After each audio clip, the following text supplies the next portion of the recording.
علاش واقع هذا غلاء الاسعار وشنو ممكن الدوله دير باش انها تحاربه. اوكي، غلاء الاسعار في الحقيقه عنده بزاف ديال الاسباب. في هذا الفيديو هذا غادي نهضر فقط على الاسباب الاقتصاديه ديالو، وباش نفهموا الاسباب الاقتصاديه خصنا نفهموا واحد شويه لا باز ديال منين كتجي الفلوس، علاش كنطبعوا الفلوس، وعلاش ما بقاوش نطبعوا الفلوس ويولي كلشي عنده الفلوس. حتى المنتصف القرن العشرين كانت الفلوس مرتبطه بخزينه ديال الذهب. كل دوله كتهبط النسبه ديال القيمه ديال الفلوس اللي عندها في بلادها بواحد الخزينه ديال الذهب. من بعد غادي تبدل هذه القضيه هذه وغتولي الفلوس ما مرتبطاش بخزينه ديال الذهب، ولكن عموما مرتبطه بالقيمه ديال الانتاج ديال الدوله كامله في جميع المجالات.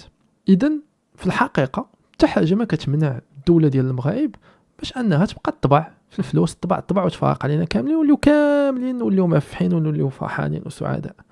علاش ما كديرهاش؟ ماشي حيت السياسيين ما مزيانينش وما عندهمش معاك، ولكن حقيقه حيت الا دارت هذه القضيه هذه غنوليو كاملين فقراء وكنموتوا بالجوع، كما واقع في بزاف ديال الدول. مثلا فنزويلا فين هاد الفلوس هذه كامله ما تقدر تشري لك الدجاجه. السبب هو انه الا كانت عندي انا درهم وانت درهم ومشينا نشيو الخبز، فتقدرش تخلص مول الخبز بدرهم وياخذها من عندك. ولكن الا كانت انا عندي 10 دراهم وانت 10 دراهم والاخر 10 دراهم وكنا 10 دراهم ومشينا نشيو الخبز، فمول الخبز تا هو يقول لك وانتم كاملين عندكم 10 دراهم وانا عندي غير خبزه وحده، اذا شكون اللي بغاه؟ ما نبيعش لكم بدرهم، ما نبيع لكم ب5 ولا نبيع لكم ب10 ولا نبيع لكم ب20، باسكو الفلوس كاينه والخبز قليل. معناتها السبب الرئيسي هو قاعده العرض والطلب.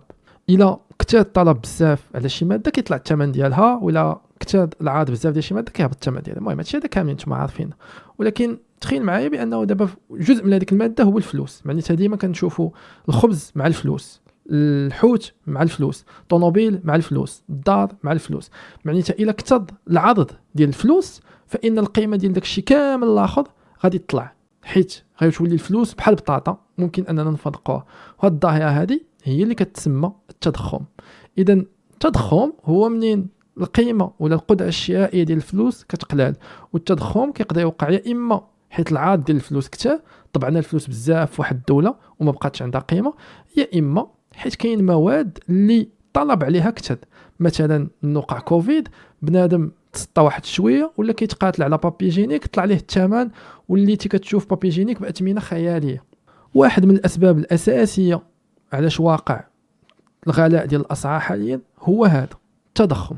التضخم في الحقيقه بحال الملحه، الا درتي واحد شويه د الملحه في الماكله كتجيك بنينه، الا كتاتي منها ما كتبقاش الماكله قاده تتكال. اذا حتى التضخم خص يكون عندنا واحد شويه في البلاد، ولكن ما يكونش عندنا بزاف. معظم الدول في العالم كتقول بان نسبه مزيانه ديال التضخم هي 2% في العام. معناتها 100 درهم تولي القدره الشرائيه ديالها بحال 102 ديال الدراهم في الاخر ديال العام. وهذا هو الهدف اللي كيحاولوا يوصلوا ليه معظم الدول. الا فتنا هذا الهدف بزاف شنو تيوقع؟ كتبدا تنقص القيمه ديال الفلوس. ولا هبطنا على هذا الهدف بزاف عاوتاني شنو تيوقع؟ كنوليو عايشين في اون ريسيسيون ولا واحد التراجع ديال الاقتصاد ديال البلاد كيوقع ملي الناس كيوليو عاطين قيمه اكثر من القياس للفلوس، فما كيبقاوش كيخسئوها. ومنين الناس ما كيبقاوش يخسئوا الفلوس، لي كوميرس والناس اللي باغيين يبيعوا ما كيبقاوش يلقاو لهم من يبيعوا، والاقتصاد كامل ديال البلاد كيبقى غادي وكيصغر، حيت كيولي الناس كيقولوا مع راسهم كنفضل انني نخبع فلوسي من تحت المخده على انني نستعملها مثلا باش نشري طوموبيل ولا نشري دار ولا ندير بها شي حاجه. اذا خصنا نلقاو واحد التوازن ما بين التضخم وما بين لا ريسيسيون. حاليا المغرب عنده واحد النوع من التضخم ديال 7%. الهدف قلنا هو اننا نوصلوا ل 2%. كيفاش غنديروا نوصلوا ل 2% هذه؟ كيفاش غادي نديروا نحاربوا التضخم هذا؟ ممكن اننا مثلا نجيبوا مواد كثر، مثلا مطيشه قليله في البلاد جيب لي مطيشه، ولكن النسبه ديال المطيشه في البلاد ما كنتحكموش فيها.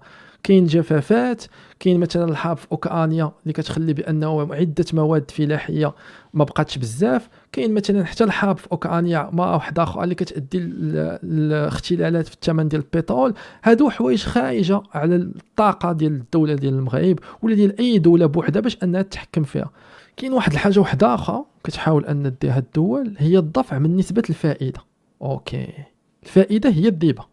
ملي كتمشي عند شي بانكه كتبغي تاخذ من عند الفلوس تسلف، كتعطيك واحد النسبه ديال الفائده، كتقول لك مثلا غنسلفك 10 المليون ولكن غادي تردها ليا ب 12 في واحد العدد ديال السنوات. هذيك اللي زايده هي نسبه الفائده اللي كتعطيك هذيك البانكه. الدوله ما يمكنش لا تمشي عند بانكه بوحدها وتقول لها انت هاش نسبه الفائده اللي غدي، ولكن الدول عندها واحد الحاجه كتسمى لا بنك سنترال. لا بنك سنترال هي البنك المركزي في المغرب. البنك المركزي هو بنك المغرب اللي هي كتعطي الكايدي للبنكات الاخرين. معناتها انت كبنكه عاديه غتمشي انا نتسلف من عندها، انت براسك خاصك فلوس، هذوك الفلوس ديالك ملي غتجيبهم من عند البنك المركزي. اذا البنك المركزي اللي تيعطي الكايدي للبنكات الاخرين حتى هو تيلعب بنسبه الفائده ديالو. اذا طلع نسبه الفائده ديالو، البنك اللي كتاخذ من عنده الفلوس كتطلع عليك انت نسبه الفائده.